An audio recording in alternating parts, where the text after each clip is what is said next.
Support for this podcast is provided by SmartRecruiters.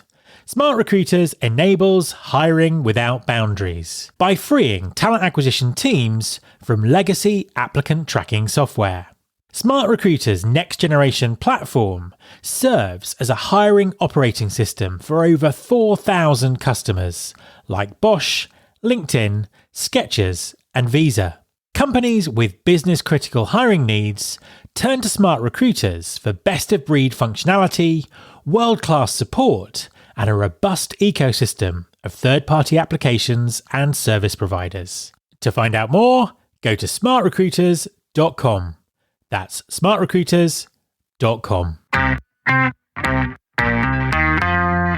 There's been more of scientific discovery, more of technical advancement and material progress in your lifetime and mine than in all the ages of history.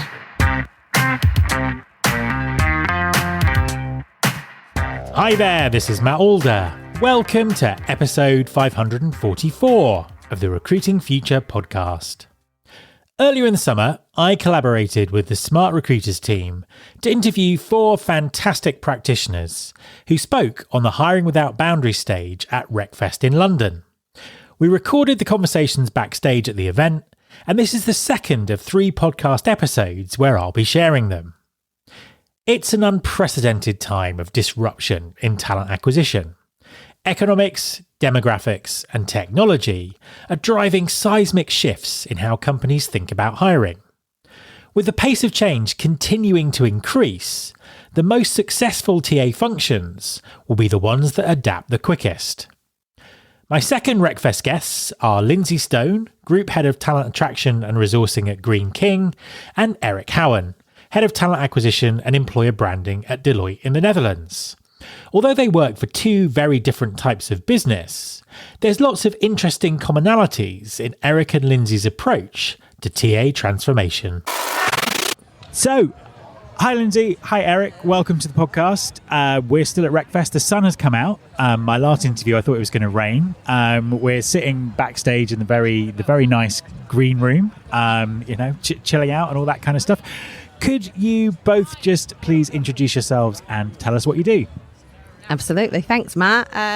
It's great to be here, actually. It's lovely to have a quite impromptu chat with you both. And I'm Lindsey. I'm the head of talent attraction at Greene King. And my role spans across traditional talent acquisition, operational recruitment, and what you'd class as your employer branding function as well. Thanks for having me also, Matt. I'm Eric Houwen. I'm the head of talent acquisition for Deloitte in the Netherlands.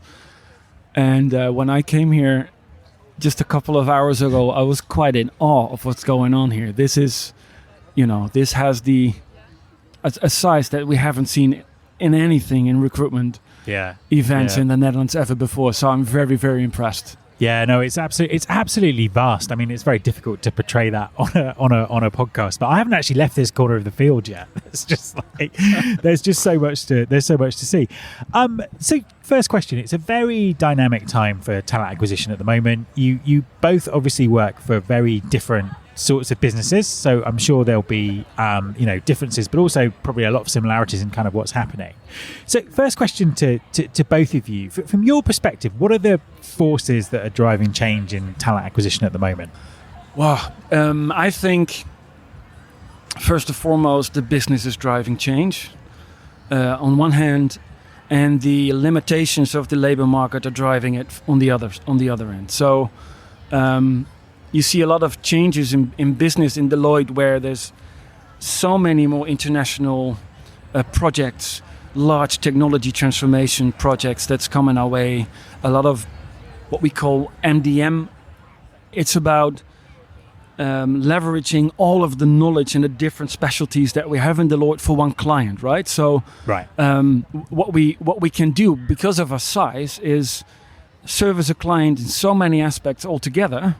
And that's a really good and quite unique proposition. So that's changing on the business side with a large demand for especially technology skills and capabilities. And on the other side, it's the labor market and the changing workforce that's definitely a driver for change, in my opinion. Absolutely. Yeah, I'd agree with Eric. I'll build on that a little bit for our industry, actually, because we've got a couple of things in our talent landscape working in the hospitality world that are really challenging, and it's one of the reasons I took my job. I thought it might be easier to have the ear of the board, as I say, but the reality is very different. So we have definitely a shortage of workers within our kitchen chef industry. That's a perpetuating problem that most of our competitors are trying to deal with in different ways, through looking externally after Brexit for sponsorship, or having to try and think about career pathways to really get people trained up quickly. So we launched something called a Chef Academy from our employability and apprenticeship teams to try and get that talent in. The other problem is after COVID, having individuals making different career decisions. So we lost a lot of talent that were furloughed and had to find a different route through for what was next for them. And that meant that people have made different decisions. So we've had some, I think, lifestyle changes for candidate behaviour that we probably didn't really expect. Can I just to drill on that a bit, because I think with both of you, there's some interesting talent challenges that are kind of changing things for you. So particularly with Greene King, because I've had James on the podcast before talking about the things you're doing around employability and social mobility. Give us a quick overview of that, because I think it's really a really interesting approach to solving the issues that you have. So our concept that we lean into on our strategy is a candidate as a consumer. It's a really old concept that everyone talks about, but in our industry, it's absolutely critical for success, so that we can make sure that if we say in our business strategy we pour happiness into lives, we really do through our teams, through how we recruit and how we drive candidate experience. And the way we've set up the function that James looks after, which is talent attraction and employer branding, is to think about who and how do we want to be known externally. And I really believe that from a pubs industry perspective, we're really starting to drive some shift in inclusion and diversity initiatives, in our Greene King for Good initiatives on how we make sure people get a fresh start at careers. And that's the part that we've had to change perception of, because the decisions candidates are making in joining this industry isn't as natural as it might have been before. So we need to be more than a pub industry, more than a hospitality industry. Eric, I suppose, again, zeroing in on kind of changing aspects of talent. One of the things from your presentation that we just watched, you were talking about the way that the workforce was shifting, and it wasn't all about permanent hires anymore. Tell us a little bit about that in terms of how that landscape's changing. Yeah, no problem. Like, looking at the history of Deloitte, and I think the history of recruiting in the Netherlands maybe even wider than that, as a talent acquisition team, we always used to be focused on our permanent workforce, because 95% of our workforce was a permanent workforce, and only a very small part was like possibly contingent, right? What we've seen happening over these last so many years is that it's not just contingent staff that's rising. A lot of people in the Netherlands become contractors, start working for their own, move away from the traditional labor relations with their employers and start working as contractors and so on and so forth. That's one. The other one, as with the international character of Deloitte, we tap into talent pools in other countries and build delivery centers there on skills and capabilities that are asked by the numbers by our clients. So that's changing rapidly, and currently I think our permanent segment of our workforce is around, 70-75% maybe, but this is declining. So in a couple of years' time, this may only be 50% or less. Wow. And what I just argued is that we need to reposition ourselves as a talent acquisition team to stay relevant, not just for the permanent workforce, but for the other worker types as well. Basically stay relevant for the business and stay relevant for the organization. So lots of challenges. Even the way that we think about talent is changing for both of your businesses. What's the impact on the talent acquisition team? How are you having to evolve the way that your team works? You might as well. Well, as I already just said, we're quite at the beginning of that journey. So in our scope now is permanent and contingent staff. The delivery centers, as we are a member firm, and there's partners in our organization that are very entrepreneurial. So the rise of these delivery centers came because of this entrepreneurship of partners. And it was at the beginning all over the place. So now it's being consolidated more and more.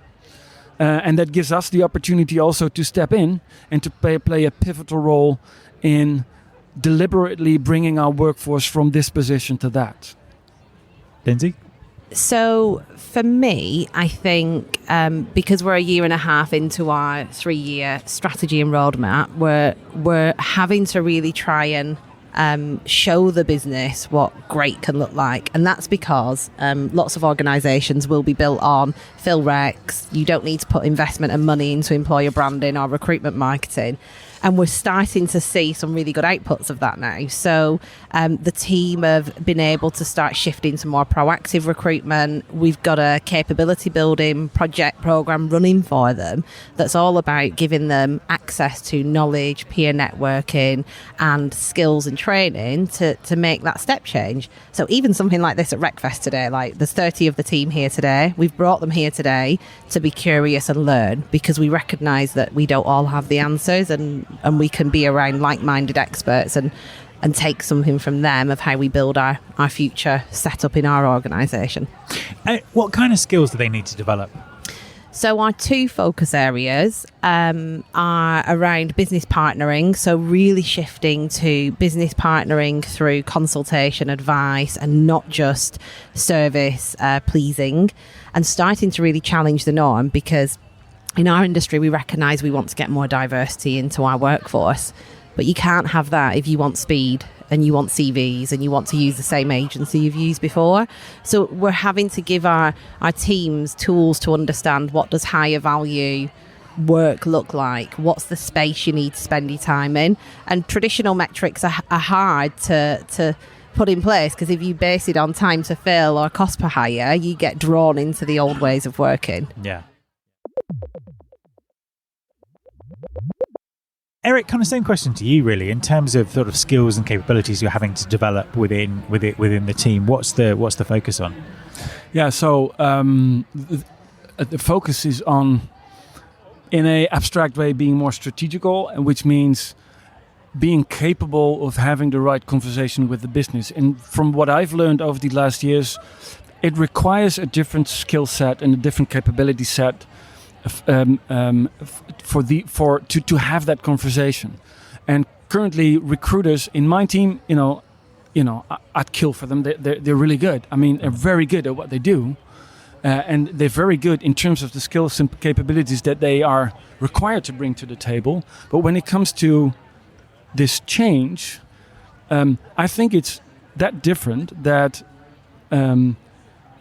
it's more about having the right conversation. Having the communication skills, the data skills, the understanding of the business and the understanding of the market that goes way deeper than we need now, and have the conversation about not just where our labor demand is today or tomorrow, but also a month, a year, 2, 3 years from now. And that's a huge difference.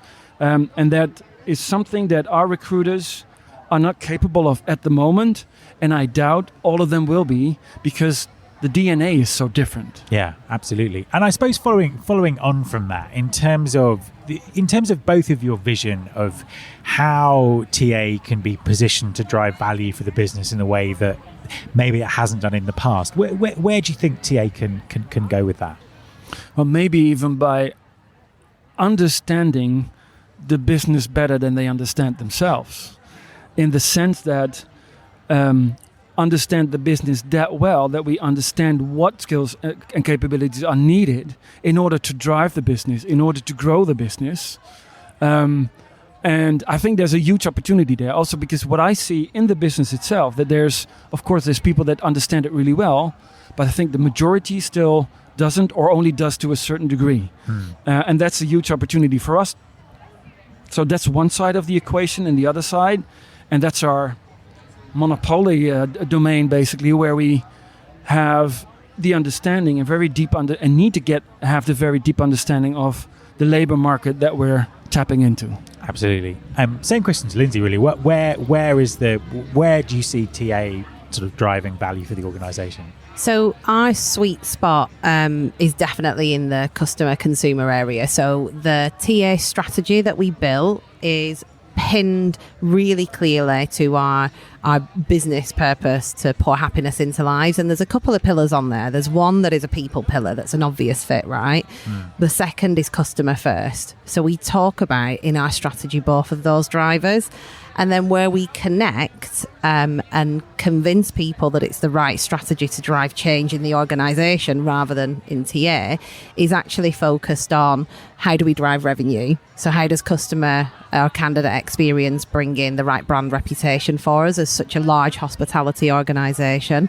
And then the second in the people pillar is actually learning to see where your connections are. So where inclusion and diversity and talent acquisition collide. And for us, that's in an inclusive hiring work stream.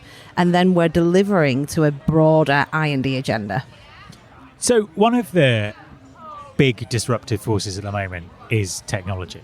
So how does technology fit into what you do? How does it drive it? Where does it kind of sit? So I think for me, you've got to be really aware of where we're going as a world. I think there's some stats out there that talk about the population will be 75% digital by 2025. I find it really interesting stat because my daughter at five-year-old Freya is like super better at skills on an iPad than me. And I think technology enables everything we do. It's how you connect. It's the touch points to conversations for candidates. And that's regardless of whether they're applying or just considering or just trying to learn a bit more about the organisation. It's not going to go away. So it's an absolute enabler and critical. Yeah, enabler is my word, my core word in this sense as well. When I started at Deloitte 5 years ago almost, and this is where we started building the foundation that we build further on today. And at the time, for making one hire, we had to enter data into our system 250 or more times. Wow. Across 6 non-integrated applications. Yeah. Right? And when I saw that, I thought, okay, this is what we're going to fix first. This what eventually ended up in us adopting SmartRecruiters as an ATS and integrate some of the systems around it in order to get it down to, I don't know, somewhere around 50 or so, which was a huge step forward. Because it's, if administration is up to 50% of your time as a recruiter, what value are you going to bring, right? None. So we had to diminish that first. So that's what technology meant for me, first and foremost. On the other hand, technology is also something, and then data technology specifically, that gives us the insights in the labor market, that helps us analyze what's going on, helps us understand and figure out the trends, and advise our business on it. I'm going to steal one of the questions that someone asked you, Eric, in the presentation earlier, which was, huge transformations. We're talking about the different skills that TA teams need, different positioning within the company. How do you take your people with you? Yeah. How do you make sure that everyone's kind of along on the same journey? First of all, by understanding myself what's going on, take the stage and try to envision for my team what's going on, bring that across and have my team understand that there's a need for change for them as well, and then facilitate that by developing learning journeys around it, by doing things differently around data, asking different things of the team than we did before in order also to trigger new thinking, new behavior. And that's a lengthy and that's a difficult process. And that I think that's what we call it the trusted advisor journey. And we're developing that year on year as well. But I think that's the essence of getting somewhere in that sense. Yeah. Yeah, and Lindsey, same question to you. How do you take your people with you? So for me, I think it's really important that you have everything you do powered by the team around you. In Greene King, that's meant that I've had to give the teams the voice, and also had to give them an opportunity to co-create the strategy with us. We had a team of experts sat out in the different divisions, and we pulled them together as resourcing leads to start to think about, okay, where do we want to be in 3 years' time? Here's the problems we're seeing right now. How can we solve them? And really tested ourselves to be a little bit different on, let's not just do the same. What can we do differently? And I think that gave them empowerment. It gave them a bit of freedom and creativity. And they realised, like, it's not just Lindsey's vision, like, it's our vision. We're in it together. And the power that gives you from motivation is really infectious then, because they will naturally go out, and they share updates with their stakeholders.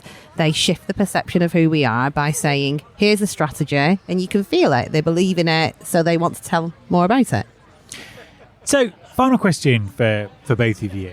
Obviously, the impossible question, because let's finish with an impossible question. So let's look out 10 years into the future. What do you think the role of a recruiter will be in 10 years' time, if indeed there is such a thing as a recruiter in 10 years' time? So I have a personal, conundrum that I always try to solve in every company I'm in. I always try to think about how do you really collide properly with talent management and talent acquisition.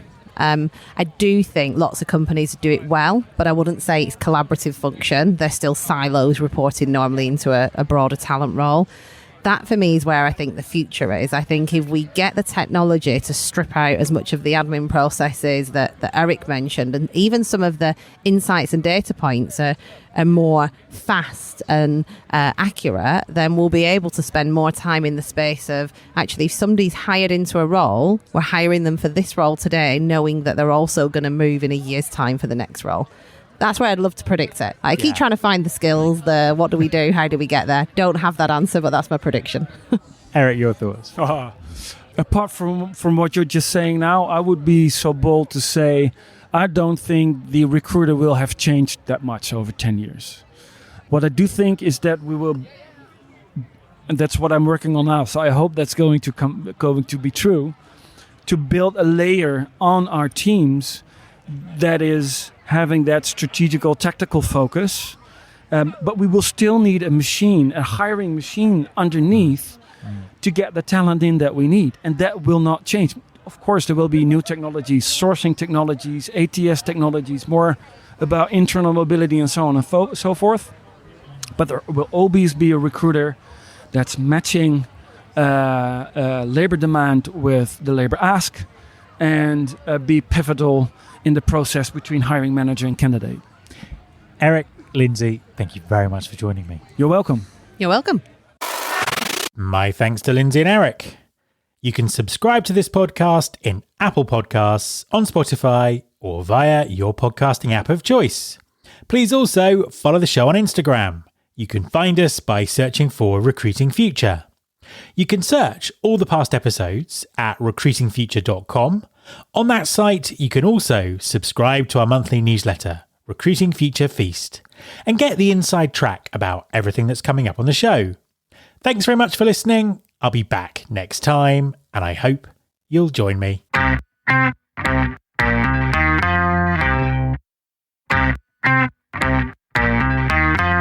This is my show.